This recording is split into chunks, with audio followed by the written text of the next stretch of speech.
Welcome to The Explainer. Today, we are diving into a really powerful memoir by Pamela Ovitie Blackwell called Songs from the Journey. It's an incredible story about faith, about resilience, and maybe most importantly, about finding purpose inside of your pain. So, the book opens with this beautiful idea, which you can see right here. It's this thought that our lives are like a piece of music, a whole composition, and every single note, the good ones, the happy ones, and even the really dissonant, painful ones, they're all part of a much bigger plan.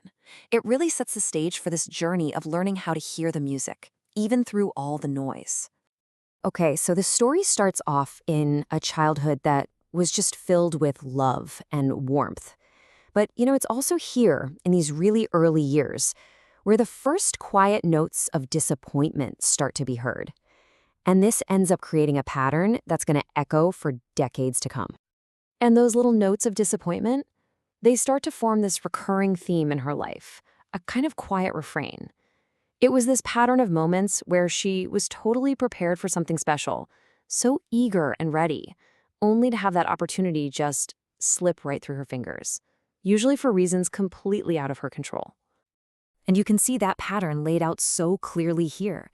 The apple tree she planted but never got to see grow. The Bluebells group she desperately wanted to join before her family moved. The crossing guard badge she was all set to earn right before they moved schools, again. And the choir solo she never got to sing. Each one of these was like a small heartbreak that taught her how to just quietly swallow her disappointment.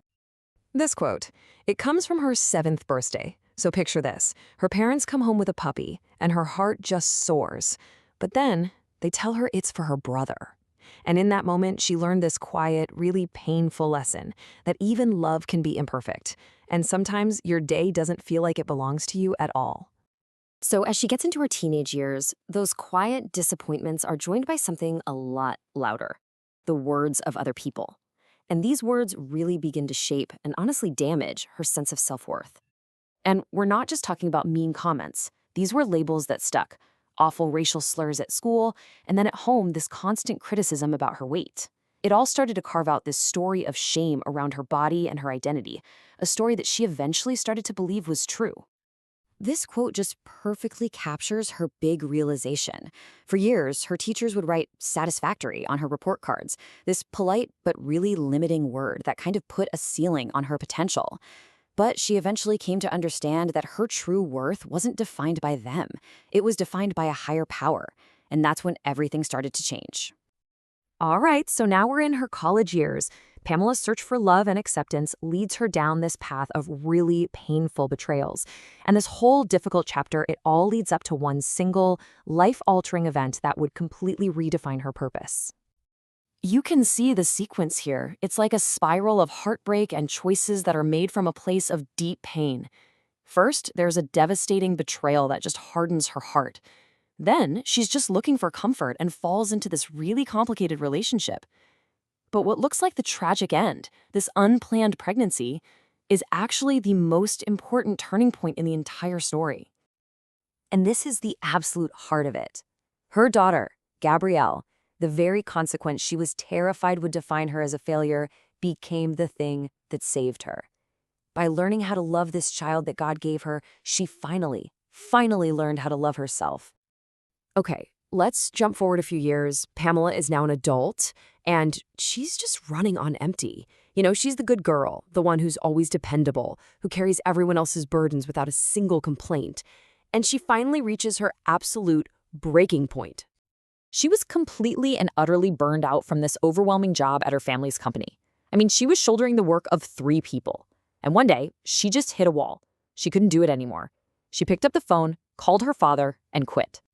But here's the thing. Her family didn't see her quitting as a desperate cry for rest. They saw it as a crisis.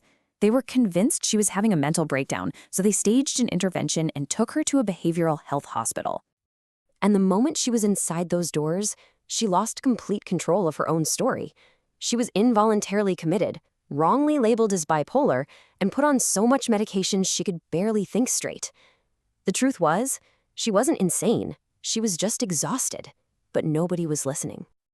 This is maybe the most devastating part of the entire story.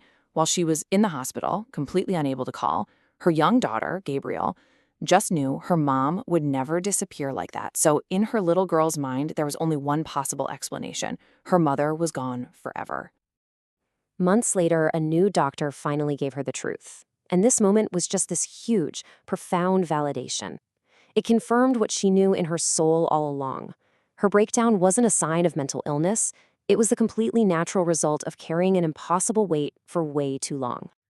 Now, healing wasn't instant. It didn't happen overnight. And it didn't come from a doctor's office. It actually came from a totally unexpected place: the sidelines of her daughter's middle school basketball games. As Pamela sat there watching Gabrielle on the court, she saw so much more than just a game. In her daughter's fight and determination, she saw a reflection of her own untapped potential to rise again, maybe even stronger than before. And this comparison right here is the whole key to the lesson she learned. Pamela remembered how she used to quit things, like judo, the second she felt she couldn't measure up to her brother. But then she watched her daughters start basketball late, work relentlessly against girls with way more experience, and just completely dominate the game. This became her new anthem. This was it. Inspired by watching her daughter, she took that exact same lesson and applied it to her own life. And get this? Within 8 years of her breakdown, she went from feeling totally broken and sidelined to running a $43 million company. Just wow. She started to see her daughter's journey as a Jacob's ladder, that spiritual climb toward heaven. Every practice, every game, every single victory was another rung on that ladder, and it was showing her the way back to her own mountaintop.